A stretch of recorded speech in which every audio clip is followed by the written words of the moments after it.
deep physically based rendering. So because that's the step that you need to do before you talk about retopology. Mm-hmm. They're not exclusive, I guess, but one's a little bit harder than the other.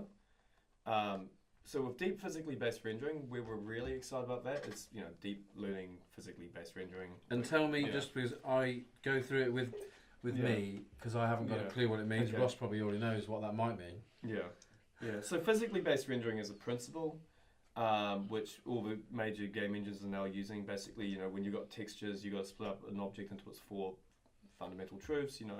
Roughness, diffuse with no shadows, no highlights.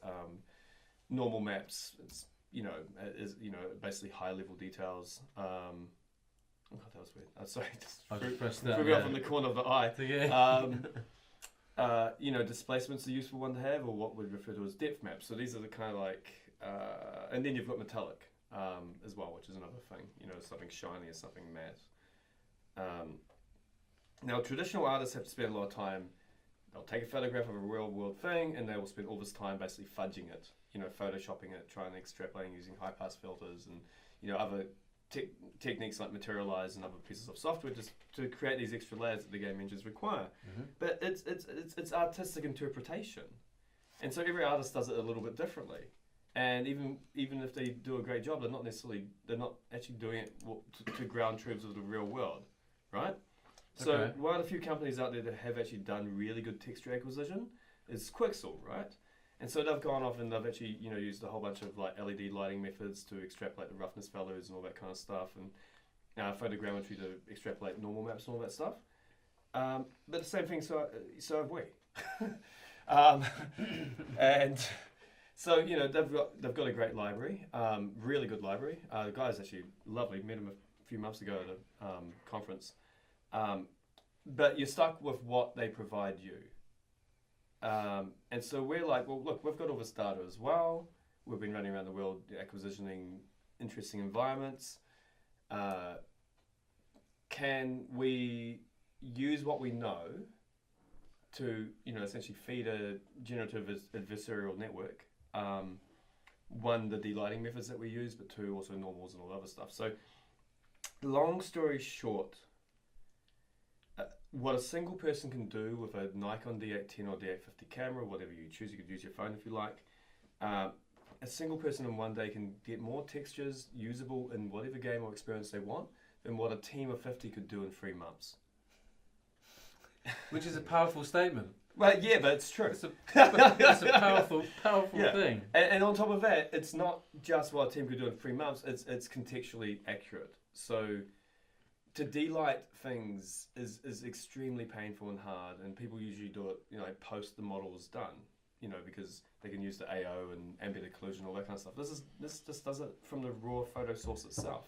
So this could change the way the game industry, especially the game industry and the VFX industry, does a lot of its process at the moment. Yeah. And you think that's why potentially maybe people are not listening as much? We think it's one of those weird situations where basically people struggle to understand a scope of how disruptive a product can be, and we certainly are not good at marketing ourselves. And so I remember dealing with Wall Street banker types, and they're running around asking me the same thing, and they're saying, well, can you give us results of how disruptive this is to the market? And all I can say is, how long is a piece of string? Because it's either big or huge. It's very hard to get such numbers about how much people are employed per game company to do this specific task. Well, we can touch on that briefly, just in terms of the heads that we've done for a certain company. And they were going to be modelling them that one artist was going to take 4 or 5 days to model a head. Where we could scan it in 2 minutes and give them the data in 2 hours. Yeah, exactly. So there's a little bit of a test, a little bit of a comparison there. For the sort of feel for the market. And we've also did another project with some models. We did 80 models and saved them a lot of time. So I think we're seeing as well that there's a very, and I'm going to start pushing that even more, so this is going to help for both of us, that it's going to be disruptive to that market. But are you saying that you're finding a bit of resistance as well? I'm just saying look, I mean, if a studio like Weta Digital, you know, thousands, I don't know if it's tens of thousands of employees, right? The VFX department of that, so, you know, and this is their term, not my term, you know, they've got at least 100 monkeys pushing pixels to remove the shadows and highlights and all that kind of stuff.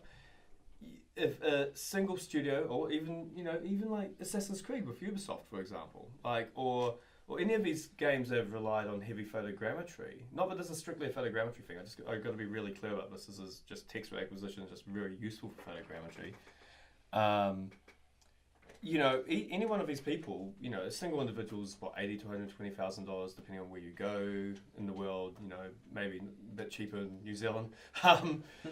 You know, in costs, right? So if you knock out 100 of these people who have been assigned to do this task for any game over a period of 3 months, that's, you know, that's $10-20 million right there. And that's $20 million, you know, arguably per annum for something that could be done in a few minutes to hours.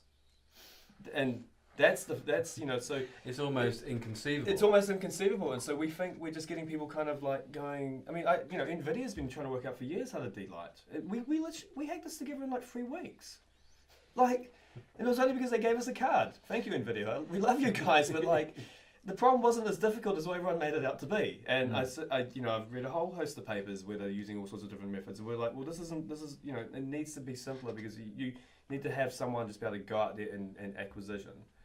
And the normal maps and all the other stuff was just, you know, it's actually, the delighting is the big thing here.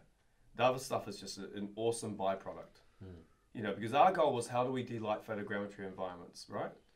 And then we realized the other stuff just kind of followed up with it. Because, you know, to have a system that has an environment and it automatically knows what the roughness values of leaves and things like that should be, even if it's not like 100% contextually accurate, artistry is like 50% contextually accurate.